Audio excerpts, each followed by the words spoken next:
What do you do about dead ducks? This is actually one of my little ducks in a row that I think the dog got at and bit its beak off. It's not quite dead yet, but it's definitely in need of some plastic surgery or some adjustment or some treatment. Our idiom today is dead duck. Sharon Horne-Ellstrom here, sharing an idiom every day. What does it mean? Where does it come from? And how might you apply it to your business or your life right now? Now, this idiom is from the mid-1800s. Actually, it might be the relative of an earlier idiom from 1599, dead drunk. And somehow in the 1800s, dead duck became a popular saying. Duck and dead both start with D, so it's an alliteration. And alliterations seem to help different sayings, different idioms stick with us. They become more popular more quickly. What does a dead duck mean? Of course, it's a person or a project or a plan or an idea. Dead often is referred to an idea, a plan, person too, I guess, that is no longer viable, that is in trouble. It's probably ruined or it's not going to make it. And somehow in the 1800s, the mid to late 1800s, dead duck, this expression was applied to politicians. It became a very popular political term. It was used in editorials. It was used in conversations by 1840, in popular everyday conversations, meaning a politician or somebody was no longer in power, or they weren't very effective, or they weren't able to get things done in government or in politics. Now, what does this have to do with our businesses? Do we ever have dead ducks in our business? Do we ever have projects that aren't working out? Do we have divisions of our businesses that aren't working out? Do we have customers in our business that might not be working out? That's how it could apply to people. And then what do we do about it? Do we have employees or team members or partners that aren't necessarily working out in our estimation as we're building and growing our business? I've experienced all of those things. Sometimes I'm the dead duck. Sometimes I found myself in a situation where I was in trouble, or usually it was because the position I was in, and if I'm speaking about jobs, the position I was in or the project or the business I was developing wasn't a good fit for me, for the things that I like to do, the things that I'm good at, the things that, and the impact I want to make in the world. And when things aren't a good fit, when you realize that, you feel like you're in trouble and you know that you need to make a change.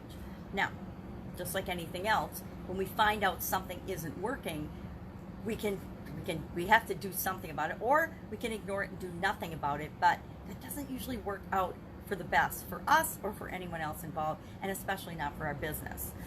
I found myself in a situation and in a business with an extremely, I will say, bad business partner, and I had inklings and ideas that there was something wrong, but I didn't realize the extent and the depth of the ridiculous problems that were going on with this human being, this individual.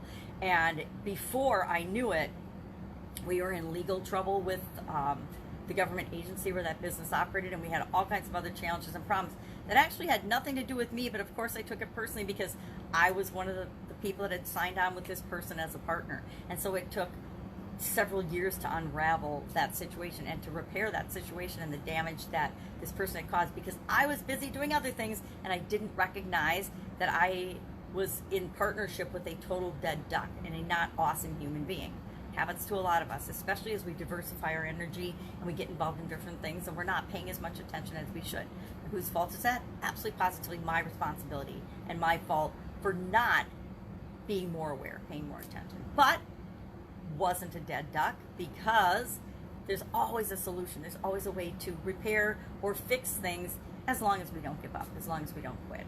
So we can ignore, when we figure out, when we first get an idea that something isn't right, or that a project or a plan or an idea or a person isn't a great fit, we can ignore it, but then it usually goes downhill fast and turns out worse than if we had been proactive about it. Or we can adjust the situation. We can look for ways to find a better fit for a person, or we can find different ways to tweak and alter a project to make it have a better outcome. But there are times at which we just have to cut bait and say, this project is not going the direction we want it to. We could continue to try to salvage it, or guess what? We could do this project instead. This person, we can try to retrain them. We can try to put them in a different position in the organization, or we can let them go. One of my biggest challenges in my Italian food business over the decades was One of our main customers that had been with us for over 20 years had become a huge challenge to our organization, a huge problem, and a huge resource suck, more so than they were contributing to our business. And after a year, because I did try to fix the situation for a year and finally realized that this was detrimental to our organization and our business and all of our employees, and that this customer had to go, I had to actually fire that customer. I had to let that customer go because the situation was negatively impacting our business and the people that worked in our business, and it just wasn't worth having that customer. That customer was no longer a fit for our organization, even though they'd been a huge part of our business and our business growth over 20 years. But sometimes you just have to eliminate the situation because it isn't adjustable, and it's just such a bad fit for people that everybody's better off when we're where we belong or where we feel like it's a good fit. I've been involved in businesses over the decades in the different industries I've been in that were a bad fit for me.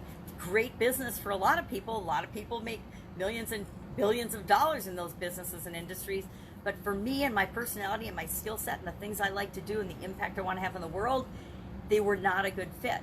Did them for a while, and then once I realized this is sucking the life out of me, I had to move on and let those businesses go. Those businesses continued to exist without me, but I needed to move myself into an area that was better for me. Now, we can be a dead duck with respect to being in trouble, feeling like we're in trouble. We can find ourselves in positions where we're no longer effective. And then it's up to us to decide, am I going to get the skills and the abilities to be more effective, or am I going to find another position, another place that's a better fit for me? And this could have to do with what we're doing in our own businesses, what we're doing in the world, what we're doing just as a human being. And nobody can decide that for us, right? There's a lot of times people think that what we're doing isn't right, or they judge that it's not a fit for us, but we absolutely positively know that it's what we're here to do and what we love to do. So I'd love to know your experience with either being and feeling like a dead duck, or working with people that have become in effect, impotent, not effective in their role anymore, and what you did about it, or what you've seen done about it. I'd love to see some comments about that. Otherwise, that's our idiom for today. Go out, make it an awesome day, and I will be with you tomorrow with another interesting idiom. What does it mean? Where does it come from? And how might it affect you in your business today? Take care. Bye. Don't be a dead duck.